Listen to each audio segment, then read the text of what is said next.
हीच साडी फेवरेट आहे ना दाजी तुमची, मग मी आज हीच साडी नेसणार आणि तुमची बायको म्हणून सेवा करणार. मला ताईची अजिबात आठवण येऊन नाही देणार. आईची अचानकच तब्येत खराब झाली, मग मी ना गावाकडे जाते. तू तुझ्या दाजींची काळजी घेशील ना 2 दिवस? का ग जया, काय झालं? मला बाहेर खूप एकटं वाटतंय म्हणून आतमध्ये आले.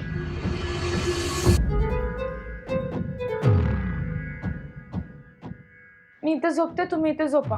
वाटलं तर आपण मध्ये उशी ठेवू. ठीक आहे? ठीक आहे. नीट जा आणि हो. काळजी घे. तू काळजी घे आणि घराकडे नीट लक्ष दे. जया, आज तू दाखवून दे. आज तू दाखवून दे की दाजीवर तुझं किती प्रेम आहे. तुम्हाला आज मी कशी वाटते? म्हणजे तुम्हाला आज माझ्यात काही वेगळं वाटत नाहीये का? जया, तुला काय सांगायचंय? मला काहीच कळत नाही.